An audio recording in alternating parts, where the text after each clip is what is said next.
Shalom, jumpa lagi di channel YouTube Sahabat Yesus Ministry bersama saya Martin Kurniawan dalam program Mengasihi Tuhan dengan Akal Budi.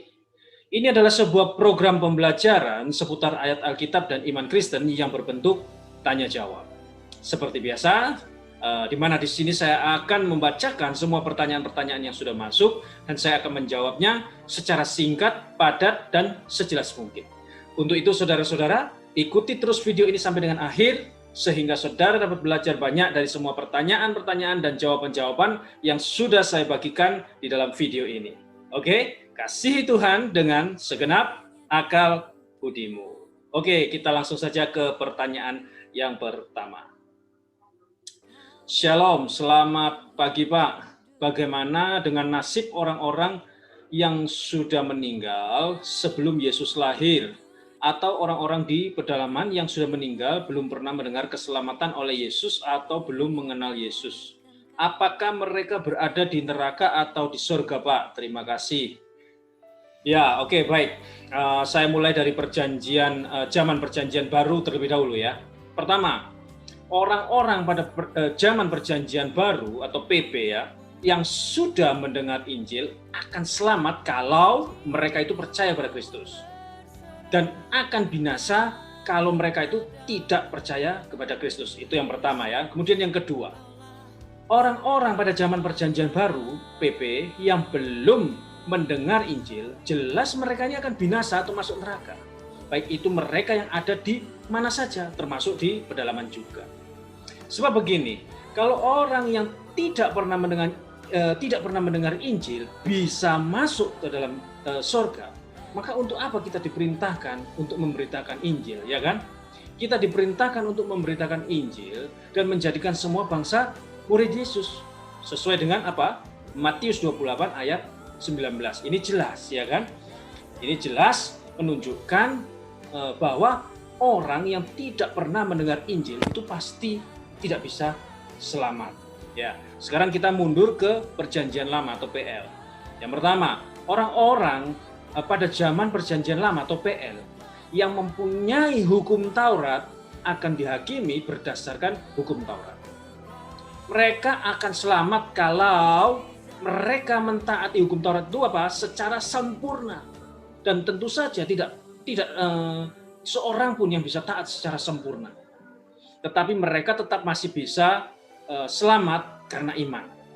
Yaitu ketika apa? Ketika pada waktu mereka itu mendengar hukum Taurat, dan hukum Taurat ini kan apa? Yang jelas mencakup Injil, kabar baik atau Kristus yang akan datang. Dan kalau mereka mempercayainya, nah di situ mereka bisa diselamatkan. Ini juga berlaku untuk orang-orang beriman atau saleh yang hidup sebelum zaman Musa, seperti misalnya Abraham. Ya, biarpun tidak mempunyai hukum Taurat, tetapi mereka mendapatkan firman Tuhan kan secara langsung. Nah, tentunya firman Tuhan itu mencakup Injil yang akan datang. Dan karena itu kalau mereka mempercayainya, maka mereka dianggap percaya pada Kristus dan mereka diselamatkan. Itu yang pertama. Kemudian yang kedua, orang-orang di zaman perjanjian lama atau PL yang hidup tanpa hukum Taurat akan dihakimi berdasarkan hukum hati nurani. Dan mereka akan selamat hanya kalau mereka bisa taat secara sempurna pada hukum hati nurani ini. Dan tentu saja tidak seorang pun bisa taat seperti itu. Dan juga mereka tidak mungkin percaya kepada Injil. Karena apa? Karena mereka tidak pernah mendengarnya. Jadi mereka pasti binasa. Biarpun tidak dihakimi berdasarkan hukum Taurat, tetapi dihakimi berdasarkan hati nurani. Ya, oke, baik, kita ke pertanyaan berikutnya. Saya mau bertanya, pada saat para Farisi ingin mencoba Yesus dalam kisah perempuan yang berzina, Yohanes 8 ayat 1 sampai dengan 11. Dalam hal apakah mereka mau mencoba Yesus? Jika saat itu Yesus mengizinkan wanita itu dilempari, Yesus terjebak dalam hal apa, Pak? Ya, yang pertama, mereka minta pendapat Yesus dalam hal ini tuh dengan maksud mencobai Yesus untuk bisa mempersalahkan dia. Ya, jadi kalau kita lihat di dalam terjemahan NIV ya, New International Version ya, to have a basis for accusing him. Jadi supaya mempunyai dasar untuk menuduh atau menyalahkan dia. Itu yang pertama. Kemudian yang berikutnya ya, bagaimana bisa menyalahkan dia? Nah, kalau Yesus tidak menghukum mati perempuan ini, maka Yesus itu menentang hukum Taurat. Sebaliknya, kalau Yesus menghukum mati perempuan ini, maka reputasinya sebagai sahabat orang berdosa, itu ada di Matius 9 ayat 9 ya, sampai dengan 13. Kemudian juga ada di dalam Lukas 15, 1 sampai 7. Nah, ini reputasi yang ada di situ akan hancur. Nah, di samping itu, kalau Yesus menjatuhkan hukuman mati, Yesus menentang pemerintah Romawi, di mana pemerintah Romawi melarang orang Yahudi menjatuhkan hukuman mati. Itu bisa dilihat di dalam Yohanes 18 ayat 31. Ya, catatan sedikit dari saya. Pencobaan yang diberikan di sini itu mempunyai persamaan dengan pencobaan yang diberikan dalam Markus 12 ya, ayat 13 sampai 17. Di mana ketika Yesus ditanyai, bolehkah membayar pajak pada kaisar atau tidak, tuh ya. Jadi ini mempunyai persamaan pencobaan seperti yang ada di dalam Markus tersebut. Oke, pertanyaan selanjutnya. Pak, Alkitab adalah sumber, teologi adalah alat. Dari pernyataan ini bagaimana pandangan Bapak? Alkitab sumber, teologi adalah alat. Teologi yang benar adalah hasil dari sumber itu. Jadi jelas jika sumbernya itu salah, ya maka tidak dapat dikatakan lagi sebagai alat. Ya bisa juga sih dikatakan sebagai alat, namun sebagai alat perusak. Ya, oke selanjutnya. Pak, apa tanggapan Anda berdasarkan sudut pandang Alkitab jika saya membeli sebuah mobil mewah seharga 3 miliar? By the way, mobil ini sekedar buat bangga-banggain atau prestis saja? Wah, luar biasa ya, mobil 3M ya. Ya, saudara bisa coba baca di dalam 1 Korintus 10 ayat 31. Ya, di mana dikatakan di situ bahwa kalau kita melakukan sesuatu, kita harus melakukan itu untuk kemuliaan Allah. Nah, ini tujuan yang seharusnya dari semua orang. Jadi kalau mau beli apapun untuk bangga-banggaan, ya pasti tidak akan cocok atau menabrak ayat tersebut. Kecuali kalau saudara membeli mobil, kemudian itu dipakai untuk pelayanan, untuk suatu pekerjaan Tuhan, nah itu baru tidak ada masalah. Karena apa? Untuk kemuliaan Tuhan. Oke, ya selanjutnya. Bapak, apakah boleh seorang Kristen mencari gara-gara dengan para dukun atau ilmu gaib, bahkan menghina ilmu mereka, seperti sampah dan lain sebagainya, agar dengan tujuan taklukkan ilmu mereka di bawah kaki Kristus Tuhan kita, agar mereka tahu bahwa kuasa Kristus melebihi ilmu mereka? Pertanyaannya, bolehkah? Ya, kita ini kan diutus itu untuk melakukan pekabaran Injil, PI, kepada mereka. Dan bukan untuk cari gara-gara dengan siapapun, gitu ya. Jadi kalau itu sifatnya disengaja, malah menurut saya malah nantinya kuasa Kristus bisa jadi tidak akan bekerja ya. Beda dengan halnya sesuatu yang terjadi secara tidak sengaja. Jika saudara bertemu dengan seorang dukun atau orang yang punya ilmu, kemudian saudara penuh dengan kuasa Tuhan, kemudian saudara melawan itu dengan kuasa Tuhan, nah itu bisa jadi kuasa Tuhan dinyatakan dan bisa terjadi sesuatu yang mungkin seperti saudara perkirakan ya. Oke, selanjutnya Pak, apakah ada implikasi yang berbahaya bila jemaat memiliki atau menerima paham Sabellianisme? Oke, baik. Pertama-tama kita kenali dulu apa itu paham atau ajaran Sabellianisme. Ya, jadi ajaran ini mengatakan bahwa Allah itu hanya mempunyai satu pribadi, tetapi mempunyai 3 perwujudan atau manifestasi. Jadi Allah yang Esa itu bisa menjadi Bapa, Anak, atau Yesus ya, atau Roh Kudus. Nah, ketiga perwujudan itu tidak bisa keluar pada saat yang sama. Jadi harus bergantian ya maksudnya. Nah, jadi yang berinkarnasi menjadi Yesus adalah Allah Bapa itu sendiri. Pada waktu ia menjadi Yesus, ia berhenti menjadi Bapa. Dan yang turun pada hari Pentakosta itu sebagai Roh Kudus juga adalah pribadi yang sama ini. Nah, dan jelas bahwa paham atau ajaran Sabellianisme ini salah atau bahkan sesat gitu. Karena apa? Karena kitab suci memang menunjukkan adanya lebih dari satu pribadi dalam diri Allah. Itu, jadi seperti itu. Dan kesimpulannya semua yang salah atau sesat itu adalah berbahaya. Karena kalau tidak berbahaya, maka setan tidak akan menciptakannya. Ya, jadi kalau saudara tanya bagaimana jika jemaat itu menerima atau memiliki paham Sabellianisme, dan saya katakan Sabellianisme itu seperti apa, dan kalau memang apa saja, kalau memang itu salah atau sesat, itu pasti berbahaya atau membahayakan. Ya, oke, selanjutnya. Shalom Pak, sekarang ini banyak orang Kristen yang ikut tren meditasi, dalam kurung bagian dari yoga. Mencari ketenangan pikiran atau batin, seperti mengosongkan pikiran. Bagaimana seharusnya kita menyingkapi hal ini? Apakah ada kontradiksi dengan ajaran Alkitab? Meditasi Kristen itu sangat berbeda ya. Meditasi Kristen itu otak harus aktif. Contohnya seperti apa? Seperti doa, belajar firman. Nah, kalau otak dikosongkan atau diarahkan pada satu titik, itu namanya meditasi kafir. Nah, kalau yoga, jangan ikut yoga.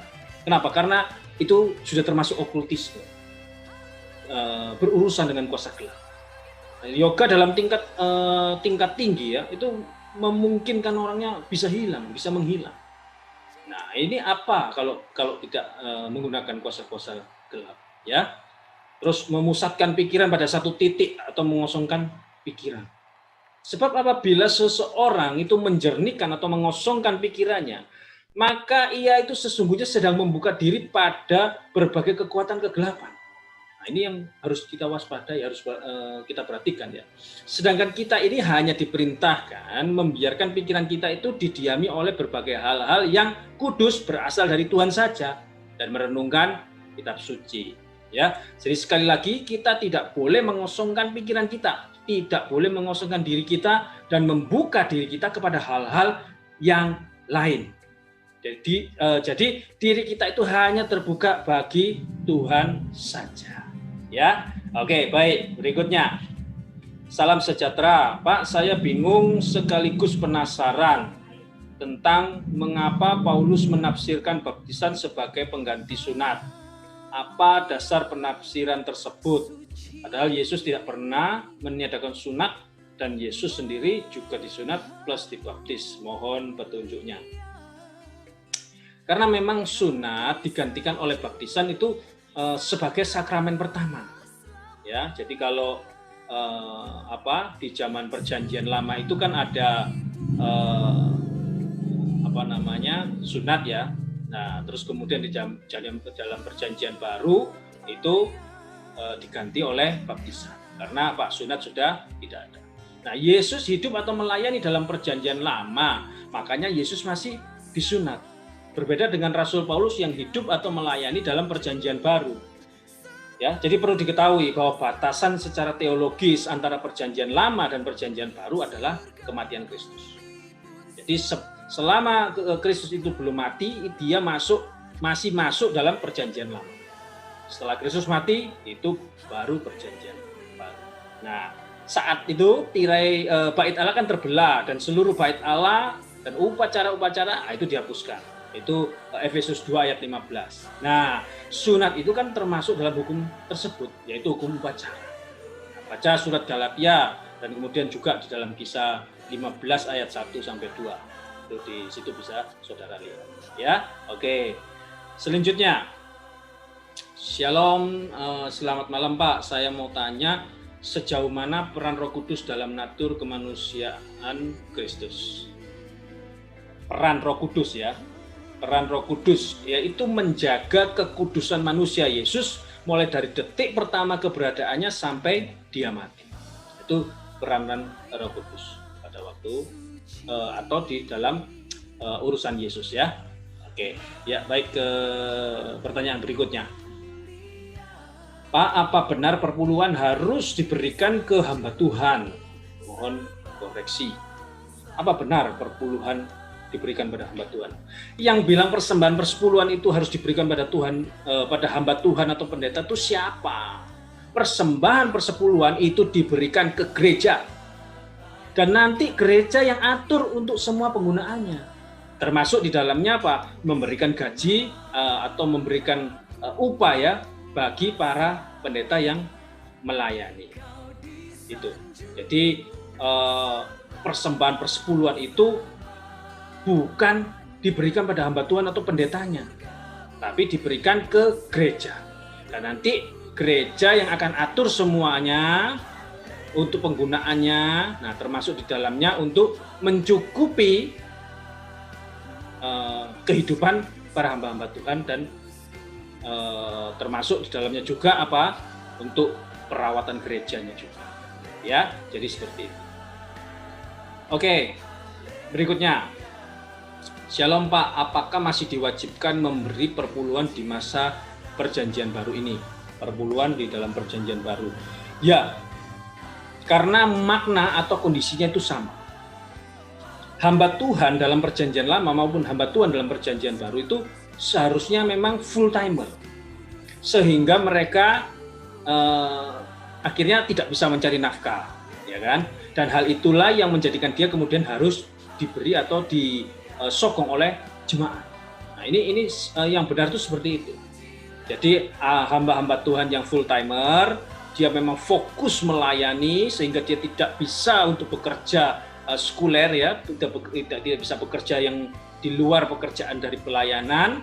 Nah, kemudian supaya tidak mengganggu pelayanannya, maka dia harus disokong, dia harus diberi oleh jemaat. Nah, gereja bagaimana bisa memberi kepada hamba-hamba Tuhannya, bisa mencukupi kebutuhan hidupnya kalau tidak ada persembahan persepuluhan itu, gitu ya. Jadi persembahan persepuluhan itu salah satunya gunanya juga untuk seperti ini. Jadi bagaimana ya harus, gitu ya. Jadi gereja membutuhkan persembahan persepuluhan itu untuk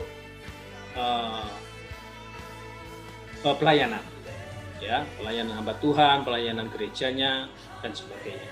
Oke, baik, ke pertanyaan selanjutnya. Jika Tuhan itu luar biasa, apakah dia dapat membuat batu yang tidak dapat diangkat olehnya? Bagaimana menjawab seperti ini ya Pak? Jika Tuhan luar biasa membuat batu yang Allah tidak bisa angkat, dan kalau hal ini sampai terjadi, itu berarti dia membuat dirinya berhenti menjadi Allah. Dan ini jelas tidak bisa. Karena apa? Karena Allah tidak pernah bisa berhenti menjadi Allah. Ya, oke, baik. Selanjutnya, Shalom Pak, manusia semua berdosa, upah dosa ialah maut. Tidak mungkin manusia ke surga tanpa penebusan Yesus. Tetapi kenapa ya Pak, Elia dan Henokh bisa naik ke surga tanpa penebusan Yesus Kristus? Elia, Henokh. Penebusan Yesus itu kan berlaku surut untuk semua orang-orang pilihan di zaman perjanjian lama. Kalau tidak, ya semua mereka pasti masuk neraka. Nah, lalu kenapa mereka bisa sampai ke surga? Ya karena memang mereka percaya pada janji Tuhan. Apa janji Tuhan pada mereka? Janji Tuhan yaitu adalah Mesias kan, seorang Mesias yaitu Kristus. Dan karena kepercayaan mereka itulah yang membuat mereka bisa sampai ke surga. Ya, oke, baik.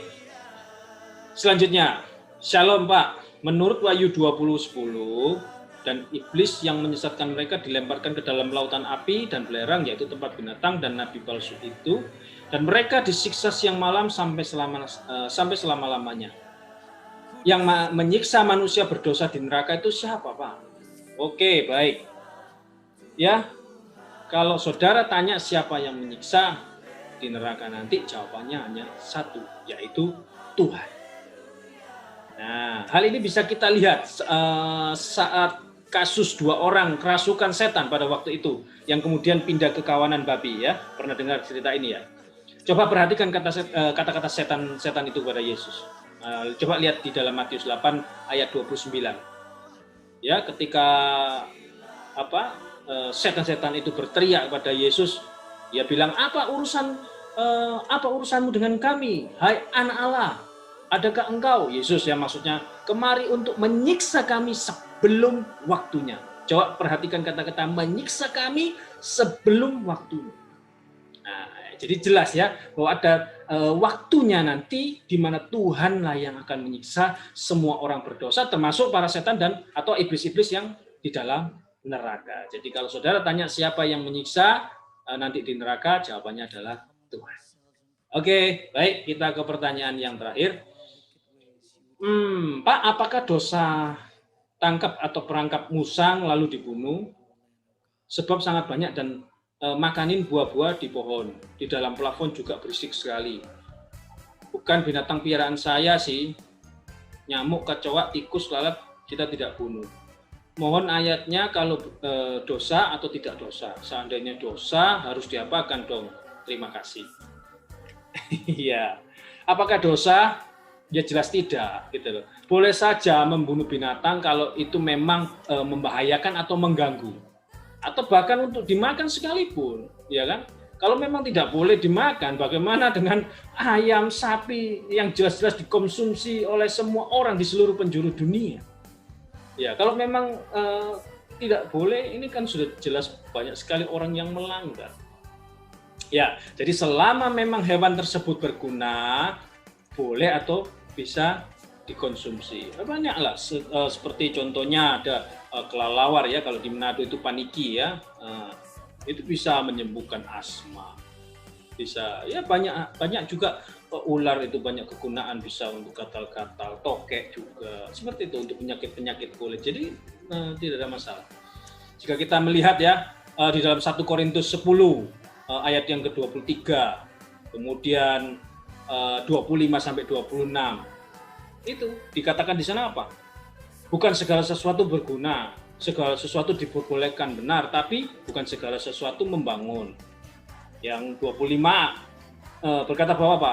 Kamu boleh makan segala sesuatu yang dijual di pasar daging. Ya, pasar daging berarti dia jualannya daging-daging ya. Tanpa mengadakan pemeriksaan karena keberatan-keberatan hati nurani. Karena bumi serta segala isinya adalah milik Tuhan. Ya, terus kemudian di Kisah Para Rasul 9 ayat 9 sampai dengan 16 dikatakan pada waktu itu kan Petrus ya, dia merasa lapar dan ingin makan. Kemudian langit terbuka, turun suatu benda berbentuk kain lebar yang keempat sudutnya yang diturunkan ke tanah. Di dalamnya terdapat berbagai jenis binatang berkaki 4, binatang menjalar dan burung. Terus kemudian dia mendengar suara, bangunlah hai Petrus, sembelih dan makanlah. Tapi Petrus jawab, tidak Tuhan, sebab aku belum pernah makan sesuatu yang haram atau yang tidak tahir. Kemudian apa? Nah, itu juga sampai kedua kali ya. Kedua kali juga apa? Suara yang dari surga itu ya. Apa yang dinyatakan halal oleh Allah, tidak boleh engkau menyatakan haram. Oke, baik saudara, itu tadi adalah pertanyaan dan jawaban terakhir dalam episode ini. Jika saudara memiliki pertanyaan-pertanyaan seputar ayat Alkitab dan iman Kristen, silakan tinggalkan pertanyaan saudara atau tuliskan pertanyaan saudara di kolom komentar di bagian bawah ya. Dan nanti saya akan menjawabnya di episode-episode yang akan datang. Oke, tetap semangat, tetap setia kepada Tuhan Yesus, tetap percaya pada Tuhan Yesus apapun yang terjadi. Tuhan Yesus memberkati. Shalom.